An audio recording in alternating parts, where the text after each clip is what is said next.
दिल्ली में हुए धमाके की तहकीकात अब एक बहुत बड़े आतंकी जाल का चेहरा खोल रही है। जांच करते करते एजेंसियां कश्मीर, दिल्ली, हरियाणा और पाकिस्तान तक जुड़े धागों को जोड़ रही है। अब तक कई लोग पकड़े जा चुके हैं और जो सामने आ रहा है वो चौंकाने वाला है। आतंकी संगठन जैश ए मोहम्मद का एक सफेद पोश यानी शिक्षित और प्रोफेशनल लोगों वाला मॉड्यूल हमास की तकनीक और पैटर्न को कॉपी कर रहा था। दिल्ली में धमाका करने वाले नेटवर्क की प्लानिंग कुछ ऐसी थी कि उस पर पहली नजर में शक करना मुश्किल था। आपको बता दें कि डॉक्टरों और पढ़े लिखे युवाओं के जरिए एक ऐसा जाल खड़ा किया गया था जो हमले की तैयारी भी करता था और खुद को पुलिस और सुरक्षा एजेंसियों से बचाए भी रखता था। हथियारों को ड्रोन से भेजने का तरीका, ये सब बिल्कुल उसी तरह था जैसे हमास गाजा में करता रहा है। अंतर्राष्ट्रीय रिपोर्ट्स के मुताबिक गाजा में हमास मेडिकल सुविधाओं, एम्बुलेंस और अस्पतालों के नीचे बने गुप्त रास्तों में हथियार जमा करता है। सुरंगों में हथियार, बारूद और यहाँ तक कि कमांड सेंटर भी चलाए जाते हैं। भारत में पकड़े गए इस जैश मॉड्यूल के तरीकों में भी कुछ ऐसा ही पैटर्न दिख रहा है। अब जांच इस बात पर फोकस कर रही है कि ये मॉड्यूल किन किन अस्पतालों को ठिकाना बनाना चाहता था, हथियारों की सप्लाई का पूरा रास्ता कहां से शुरू होकर कहां तक जाता था और इस नेटवर्क में कितने व्हाइट कॉलर लोग शामिल थे। आपको बता दें कि दिल्ली धमाके से कुछ महीने पहले 5 फरवरी को पाकिस्तान अधिकृत कश्मीर के रावलकोट में एक बड़ा सम्मेलन हुआ था। यहाँ पहली बार हमास के प्रतिनिधि, जैश ए मोहम्मद और लश्कर ए तैयबा के सदस्य एक साथ दिखाई दिए थे।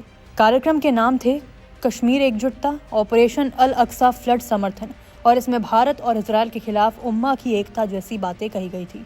जांचकर्ताओं का मानना है कि यही मीटिंग इस साजिश की शुरुआती पटकथा थी और अब इसके सूत्र सामने आ रहे हैं। सूत्रों के मुताबिक पाकिस्तान में बैठे जैश के हैंडलर हंजुल्ला ने दिल्ली मामले में पकड़े गए डॉक्टर मुजम्मिल शकील को बम बनाने के करीब 40 वीडियो भेजे थे। जम्मू के शोपियान से मौलवी इरफान अहमद ने दोनों की मुलाकात करवाई।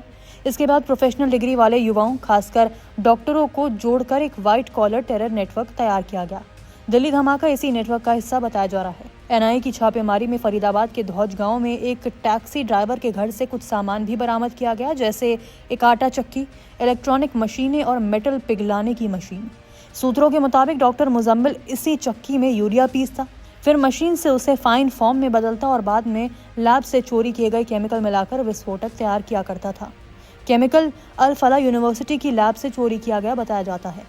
सुरक्षा एजेंसियों का दावा है कि इस पूरी साजिश का खाका फरवरी में ही तैयार हो चुका था। दिल्ली का ब्लास्ट उस नई पीढ़ी के मॉड्यूल का हिस्सा था जो तकनीक, ड्रोन, आईटी ज्ञान और मेडिकल बैकग्राउंड को मिलाकर हमले की नई शैली बना रहा था, ठीक हमास की तरह। नमस्कार, मैं हूं मानक गुप्ता। अगर आपको हमारा ये वीडियो पसंद आया हो तो इसे लाइक और शेयर जरूर करें और हाँ, हमें सब्सक्राइब और फॉलो करना ना भूलें ताकि आप देश और दुनिया की कोई खबर मिस ना करें। तो जुड़े रहिए हमारे साथ और देखते रहिए न्यूज़ 24।